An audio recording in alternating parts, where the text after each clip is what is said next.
Atlet saya bisa bahasa Inggris. Ngapain bela sama Sarwenda? Dia sudah kalah. Kamu tahu dari mana dia kalah? Hah? Kamu tahu dari mana dia kalah? Kalah karena apa? Hah? Kalah tanding? Kalah main bola? Hah? Kalah dari mana? Kemarin juga tidur cuma berapa lama? Dan Bunda tadi habis banyak banget guys. Iya, Bunda banyak banget.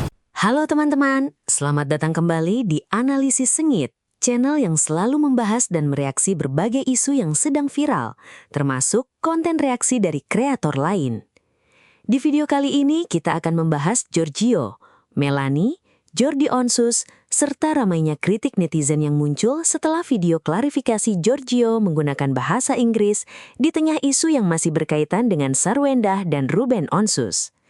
Bukannya meredam suasana, langkah ini justru memicu gelombang komentar baru. Bahkan muncul beragam tanggapan dari netizen, kreator konten, hingga pemberitaan media yang ikut memperpanjang perdebatan. Yang menarik, setelah video klarifikasi itu beredar, kritik justru semakin meluas. Ada yang mempertanyakan alasan menggunakan bahasa Inggris, ada juga yang menganggap strateginya keliru. Bahkan muncul berbagai spekulasi baru yang membuat isu ini kembali ramai diperbincangkan. Tonton videonya hingga usai, karena saya akan memberikan komentar cukup panjang di bagian akhir video. Yuk kita tonton videonya. Kira-kira kalian tahu kenapa? Wih, ini Ruben nggak nyata sih? Katanya meeting hari ini. Oh, kok udah ada. Boleh. Netizen itu kemarin udah diem lo, udah adem lo, udah nggak ada lagi yang ngucik-ngucik hidup lo. Keluar lagi tuh pacar lo tuh, laki lo si CEO itu keluar ya, klarifikasi pakai bahasa Inggris, sok pakai bahasa Inggris ya kan, akhirnya dirujak lagi sama netizen. Saya mau tanya nih buat kamu. Ya, kamu kan udah ngomong nih mau pakai tindakan hukum. Saya mau nanya, ada banyak loh yang kamu lakukan pada saat kamu live. Ya, kamu sekarang bicara tentang hukum. Kamu sendiri sudah benar nggak cara kamu? Itu dulu satu. Bapaknya anak-anak yang pernah kamu bawa di acara live memang sudah memposting, dan saya yakin apa yang beliau lakukan sudah sangat tepat. Beliau sedang memprotek anak-anaknya dari Anda. Kenapa?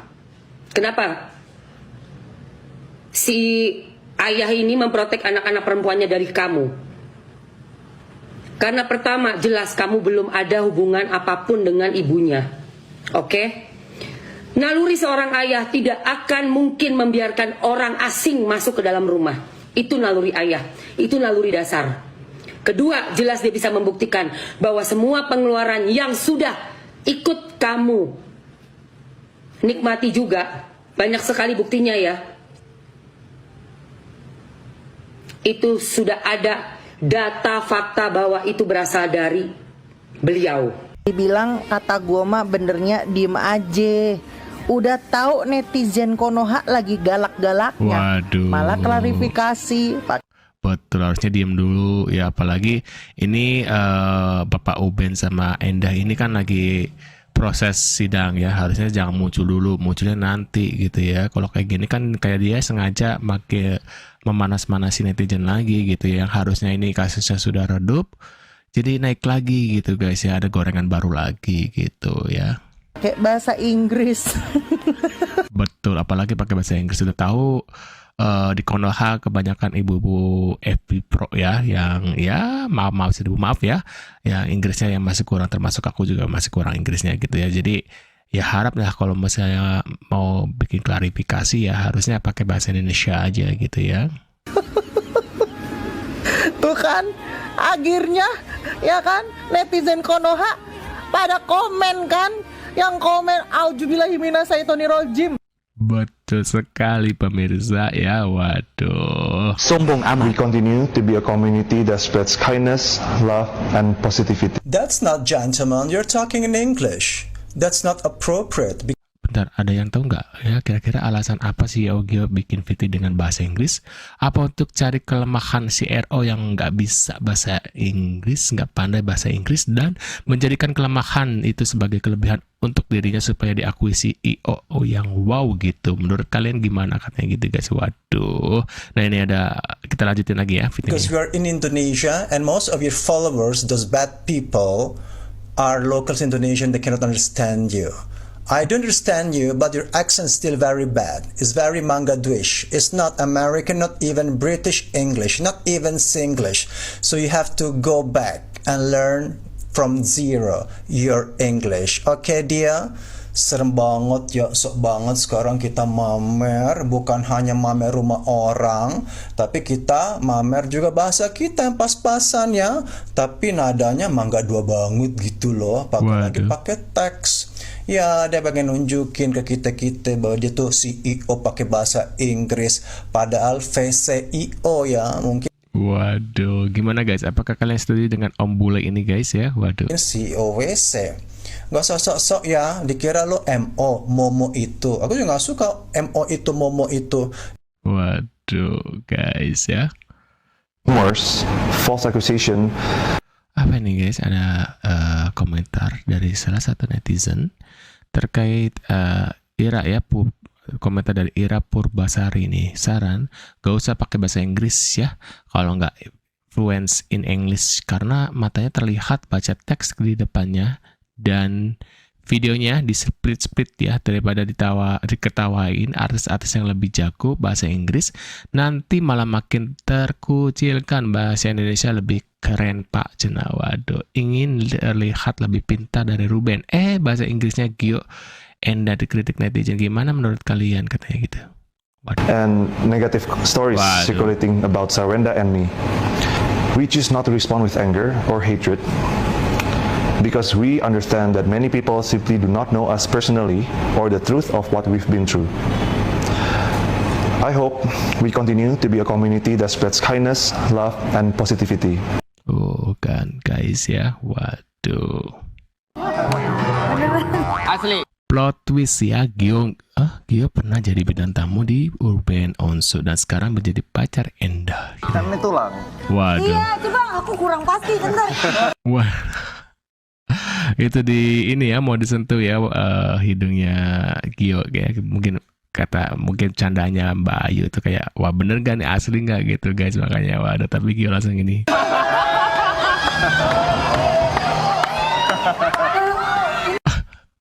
Udah si Ivan Gunawan langsung aduh pegang-pegang hidung dia. Gua kasih tahu ya Yuk, dia ada tulang, gue yang hidungnya silikon aja kagak pernah gitu-gitu. Waduh. Aduh. Tanggapan aku. Bodoh amat. Jordi Onsu akhirnya memberikan tanggapan yang menilai dirinya lebih berpihak kepada Endah dibandingkan kakaknya ya, Uben. Semoga hubungan keluarga tetap baik, amin gitu ya. Aku kasih tugas nih ke kalian. Kalau ada, kamu lihat orang komen. Aduh. Investigasi aja itu orang komen. Waduh. Hah, demi apa? Seriusan nih? Media segede RCTI Plus official naikin postingan dengan narasi seperti ini. Aku yakin dan percaya Bapak atau Ibu sebelum menaikkan postingan dengan narasi yang seperti ini pasti udah menonton video dari awal sampai akhir. Tapi kok bisa? Apa coba tujuannya? Oh iya, kalau seandainya di video tersebut Pak Gio ngamuk, tolong tunjukin ke kita gitu, di part yang mana dan di menit yang keberapa Pak Gio mengamuk. Tahu kan definisi dari kata ngamuk itu sendiri apa? Kasihan orang-orang di luar sana yang tidak tahu menau, yang tidak menonton videonya. Mereka akan menelan mentah-mentah dengan narasi yang seperti ini. Mereka berpikir seolah benaran di video tersebut Pak Gio sedang mengamuk. Kita semua nonton. Tidak ada kata-kata yang terlontar atau mungkin nada bicara beliau yang menunjukkan bahwa beliau itu ngamuk di video tersebut. Kalian sudah nonton berita ini belum? CEO hilang dari poster dari series Bunga di Tepi Jurang. ada Oh, bunga di tepi jurang. Aku ingetnya wanita di tepi jurang-jurang, bunga jurang gitu ya. apa yo sekarang dia dihilangkan di poster ini. Sengaja sih, itu adalah trik marketing supaya orang penasaran. Ada nggak nih Gio nih ya? Kok kemarin teasernya nggak ada, tiba-tiba di posternya di teasernya ada, tiba-tiba di posternya nggak ada gitu ya. Jadi orang penasaran nih, apakah dihilangkan, apakah emang masih ada. Jadi kan orang banyak yang nonton nanti ya, walaupun nanti ada episode awalnya ya mungkin terakhirnya nggak ditonton, tapi setidaknya awalnya rame gitu ya. Waduh. Hanya Sarwenda aja langsung kayaknya. Oke. Kenal Wenda udah berapa lama? Tak kenal dari tahun lalu sih. Tahun lalu awalnya hubungan bisnis. Iya, sampai sekarang masih hubungan. Apa sih bisnis? Nah teman-teman, setelah kita menyaksikan videonya sampai selesai, sekarang izinkan saya menyampaikan pendapat saya. Seperti biasa, ini adalah opini pribadi saya berdasarkan apa yang saya lihat dari video yang kita tonton bersama. Kalian tentu boleh setuju, boleh juga tidak setuju. Justru saya sangat senang kalau nanti ada sudut pandang lain yang kalian sampaikan di kolom komentar. Kalau saya perhatikan, salah satu penyebab kenapa persoalan ini kembali ramai bukan semata-mata karena isi klarifikasinya, melainkan cara penyampaiannya. Di media sosial, persepsi seringkali lebih cepat menyebar daripada penjelasan itu sendiri. Ketika seseorang sedang menjadi pusat perhatian publik, sekecil apapun langkah yang diambil akan selalu mengundang beragam tafsir. Menurut saya, itulah yang sedang terjadi dalam kasus Giorgio. Saya pribadi tidak pernah mempermasalahkan seseorang ingin berbicara menggunakan bahasa Inggris. Menguasai bahasa asing tentu merupakan nilai tambah dan tidak ada yang salah dengan itu. Namun persoalannya, kita juga harus melihat siapa audiens utama yang ingin diajak berbicara. Ketika mayoritas orang yang mengikuti perkembangan kasus ini adalah masyarakat Indonesia, tentu banyak yang berharap penyampaian klarifikasi dilakukan dengan bahasa yang paling mudah dipahami oleh semua orang. Menurut saya, disinilah letak kesalahan perhitungannya. Mungkin niatnya baik, mungkin ingin berbicara kepada audiens internasional, mungkin ingin menyampaikan pesan tanpa dipotong-potong. Tetapi hasil akhirnya justru berbeda. Alih-alih fokus pada isi pesannya, perhatian publik malah beralih ke bahasa yang digunakan. Akibatnya, substansi klarifikasi menjadi tenggelam oleh perdebatan baru. Yang menarik lagi, saya melihat netizen Indonesia memang punya karakter yang unik. Ketika ada sesuatu yang dianggap tidak biasa, responsnya bisa sangat cepat. Bahkan sebelum isi videonya selesai ditonton, potongan-potongan pendek sudah lebih dulu beredar di berbagai platform. Dari situlah kemudian muncul berbagai komentar, meme, hingga reaksi dari kreator konten lainnya. Efek bola saljunya menjadi semakin besar. Menurut saya, kalau memang tujuan utamanya ingin meredam suasana, seharusnya langkah yang dipilih benar-benar mempertimbangkan kondisi yang sedang berkembang. Saat situasi masih sensitif, setiap keputusan komunikasi harus dihitung dengan matang. Kalau tidak, niat baik pun bisa diterjemahkan berbeda oleh publik. Saya juga melihat satu hal yang cukup menarik. Di media sosial, orang seringkali menganggap bahwa klarifikasi pasti akan mengakhiri polemik. Padahal kenyataannya tidak selalu begitu. Bahkan seringkali klarifikasi justru membuka babak baru dari sebuah perdebatan. Orang mulai membahas cara berbicara, ekspresi wajah, pilihan kata, bahasa tubuh, hingga hal-hal kecil yang sebenarnya mungkin tidak berkaitan dengan inti persoalan. Menurut saya, itulah risiko menjadi figur publik. Ketika sudah dikenal banyak orang, apapun yang dilakukan akan selalu menjadi bahan diskusi. Mau diam salah, bicara juga salah. Mau menjelaskan dianggap membela diri, tidak menjelaskan dianggap menghindar. Posisi seperti ini memang tidak mudah. Kemudian soal kritik dari netizen, saya melihat semuanya juga harus disikapi secara proporsional. Kritik tentu merupakan hal yang wajar selama disampaikan dengan sopan. Tetapi kalau sudah berubah menjadi hinaan atau serangan pribadi, menurut saya itu juga tidak bisa dibenarkan. Kita boleh berbeda pendapat, tetapi tetap harus menjaga etika dalam berdiskusi. Saya juga cukup memperhatikan bagaimana media dan akun-akun gosip ikut membesarkan isu seperti ini. Judul dibuat semakin menarik agar orang penasaran. Potongan video dipilih yang paling memancing emosi. Akhirnya orang yang belum menonton video lengkap langsung memiliki kesimpulan sendiri. Fenomena seperti ini sebenarnya sudah sangat sering terjadi di era media sosial. Karena itu saya selalu menyarankan sebelum kita mengambil kesimpulan, usahakan menonton atau membaca informasi secara utuh terlebih dahulu. Jangan hanya melihat potongan beberapa detik lalu langsung merasa sudah mengetahui keseluruhan ceritanya. Potongan video memang bisa mengubah konteks jika tidak dilihat secara lengkap. Kalau ditanya apakah Giorgio salah, menurut saya tidak ingin menghakimi benar atau salah secara mutlak. Yang saya lihat adalah keputusan komunikasinya kurang tepat melihat kondisi yang sedang berkembang.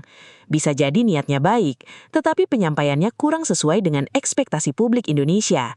Akibatnya reaksi yang muncul justru semakin besar. Saya juga melihat bahwa dalam dunia digital saat ini, citra seseorang bisa berubah hanya dalam hitungan jam. Hari ini dipuji, besok bisa dihujat. Minggu depan bisa dipuji lagi. Perubahan opini publik berlangsung sangat cepat. Oleh karena itu, setiap figur publik menurut saya harus semakin berhati-hati dalam mengambil langkah komunikasi.